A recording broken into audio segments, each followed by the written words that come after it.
Morning students, आज हम पाठ 15 पढ़ेंगे। हमारे पाठ का शीर्षक है दाजू। दाजू एक कहानी है। हमारे पाठ का जो प्रकार है वह है कहानी। इसके लेखक है शेखर जोशी। स्टूडेंट्स, दाजू शब्द का अर्थ होता है बड़ा भाई। स्टूडेंट्स, सबसे पहले हम शब्दार्थ समझ लें। इसके शब्दार्थ है शफाफ यानी स्वच्छ, एकदम साफ। शिथिलता आलस। जनरामय यानी कोलाहल पूर्ण, जहां बहुत सारा शोरगुल होता हो। विरक्ति का अर्थ है उदासीनता। अभ्यस्त होना यानी आदत पड़ जाना, किसी व्यक्ति की, किसी वस्तु की आदत पड़ जाना। अनायास बिना प्रयास के। और स्टूडेंट, इस पाठ में दो मुहावरे हैं। एक है अजनबीपन की खाई दूर होना। इसका अर्थ होता है अच्छी तरह परिचय होना। दूसरा, ज्वालामुखी सा फटना, अत्यंत क्रोध में बोलना। इस कहानी के जो पात्र हैं वह है मदन, एक पहाड़ी लड़का। ये मदन इस कहानी का मुख्य पात्र है, जो सिर्फ 10-12 साल का लड़का है। और जो दूसरा मुख्य पात्र है वह है जगदीश बाबू। ये कहानी इन दोनों के आसपास घूमती रहती है। और एक पात्र है जिसका नाम है हेमंत, जो जगदीश बाबू का मित्र है। हेमंत की भूमिका इस कहानी में बहुत ही कम है। स्टूडेंट्स, मैंने आपको बताया कि दाजू का अर्थ होता है बड़ा भाई। इस पाठ में जो बताया है हमारे लेखक शेखर जोशी ने, उन्होंने ये बताया जब हमारा मन किसी से मिल जाता है तो वह व्यक्ति अपना सा लगने लगता है।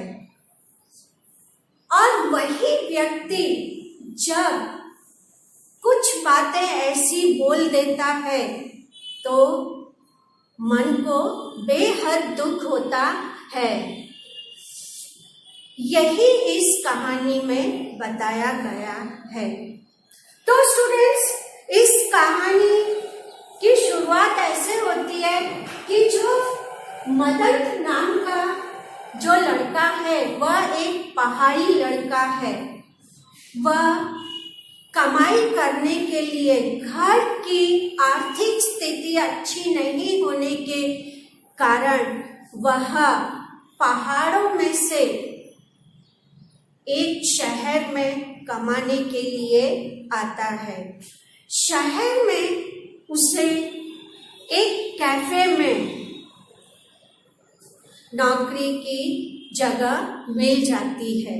वह कैफे में आने वाले लोगों को चाय पिलाता है और कैफे के लोग उसे बॉय कहकर बुलाते हैं। मदन अपनी आर्थिक स्थिति को भूलकर, अपने माता पिता को भूलकर वह उस कैफे में मन लगाकर काम करता है और हर महीने जो भी उसकी कमाई होती है उसका आधे से ज़्यादा भाग वह अपने परिवार को भेज देता है। मदन को वहाँ पर अकेलापन लगता है, लेकिन मदन सारा दिन कैफे में काम करता है और अपना मन लगाता है। इसी तरह उसके एक एक दिन बीतते जाते हैं और इसी तरह एक दिन वहाँ पर जगदीश बाबू आते हैं। जगदीश बाबू आकर बैठते हैं और वह अपने लिए चाय का ऑर्डर देते हैं। जगदीश बाबू को वह छोटा सा लड़का मदन बाबू जो मदन है वह भा जाता है। मदन के इस प्रकार इतनी सी उम्र में काम करते देखकर जगदीश बाबू उसकी तरफ आकर्षित होते हैं और वह मदन को अपने पास बुलाते हैं, उससे बातें करते हैं। जब मदन को पता चलता है कि जगदीश बाबू उसी के गांव के पास वाले गांव से हैं, तो मदन बहुत खुश हो जाता है। मदन को ऐसा लगता है जैसे उसे अपना बड़ा भाई मिल गया हो और तब से मदन जगदीश बाबू को दाजू कहकर बुलाता है। जगदीश बाबू रोज वहाँ चाय पीने आते हैं। रोज दोनों में बहुत बातें होती है और जगदीश बाबू चाय पीकर चले जाते हैं और मदन अपने काम में लग जाता है। इस तरह से मदन का भी अजनबी शहर में अकेलापन दूर हो जाता है और जगदीश बाबू को भी एक जो उनके गांव के पास वाला लड़का है मदन, वह मिल जाता है। कैफे में वह रोज बातें करते हैं।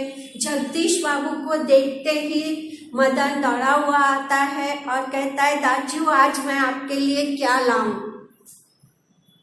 और वह खुश होकर दौड़ कर जाता है और जगदीश बाबू के लिए चाय लेकर आता है। एक दिन ऐसा ही होता है कि कैफे में काफी लोग होते हैं और जगदीश बाबू को मदन का दाजू बोलना अच्छा नहीं लगता है। जगदीश बाबू को ऐसा लगता है कि उनकी प्रेस्टीज डाउन हो रही है। ये क्या मदन जब भी मुझे देखता है और कैफे में बैठे इतने सारे लोगों के बीच में मुझे दाजू दाजू करता है, ये बात उन्हें पसंद नहीं आती है। जगदीश बाबू एक दिन इसी तरह आते हैं और थोड़े गुस्से में होते हैं। मदन उन्हें देखता है और दौड़ा दौड़ा आता है, दाजू दाजू आज आपके लिए मैं क्या लाऊं? उस दिन जगदीश बाबू बहुत गुस्से में मदन को अपने पास बुलाते हैं और उसे बुरी तरह से फटकार लगाते हैं, डांटते हैं।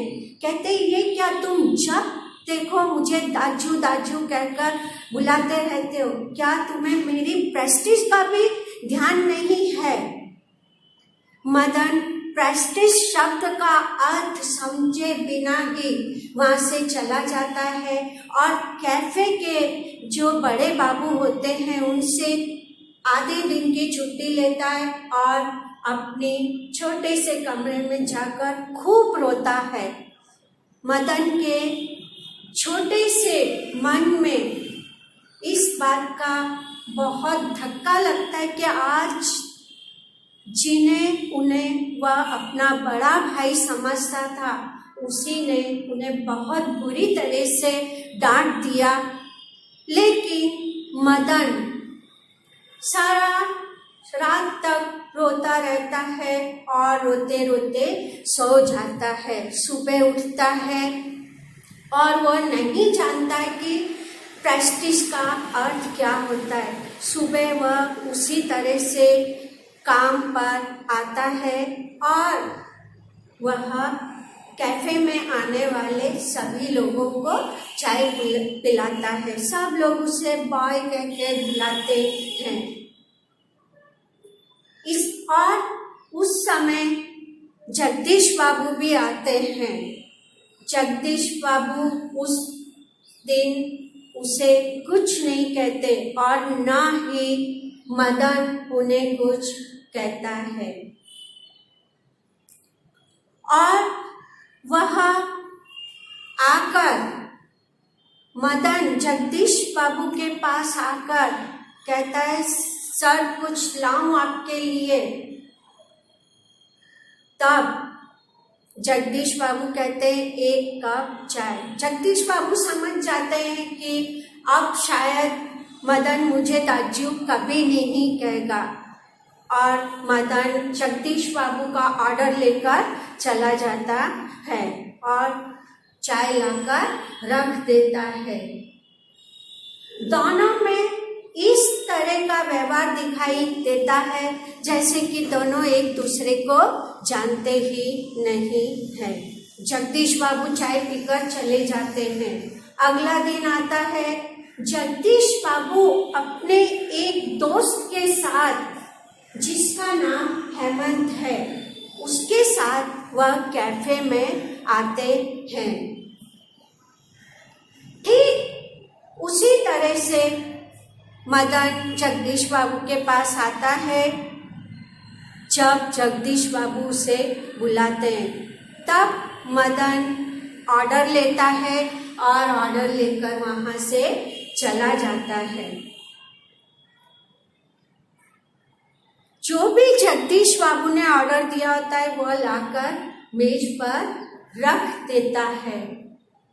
अब उसी तरह की स्थिति खड़ी होती है।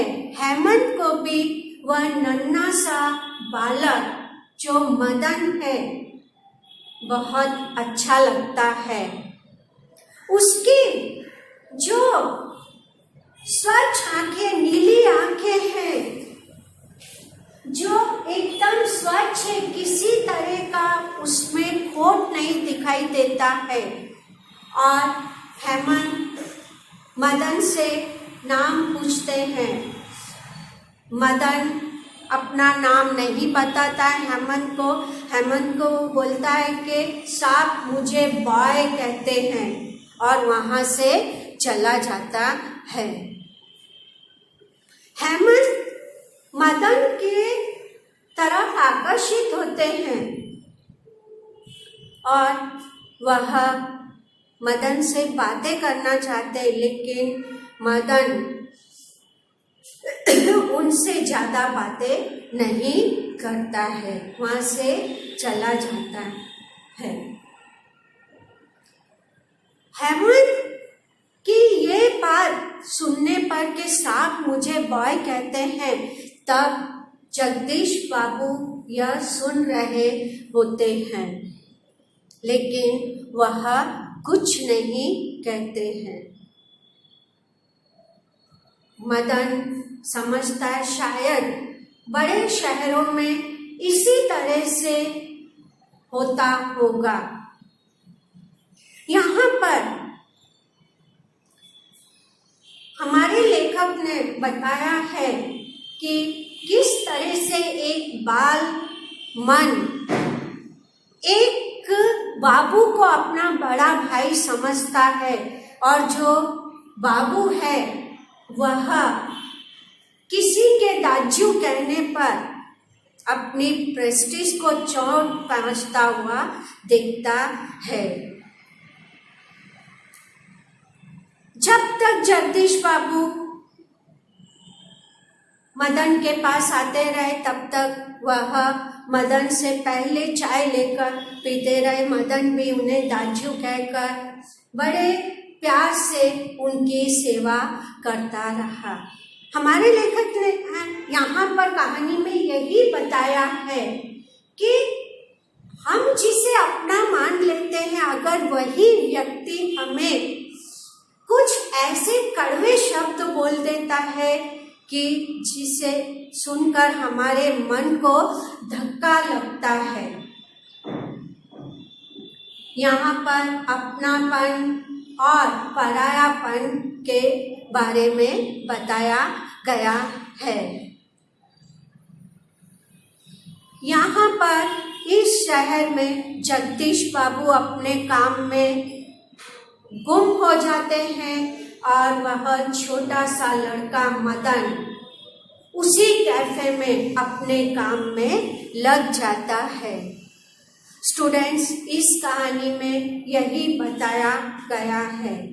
आप लोगों को इस कहानी के प्रश्न उत्तर लिखने हैं। अगर आपको कुछ समझ में नहीं आया है तो आप मुझसे पूछ सकते हैं।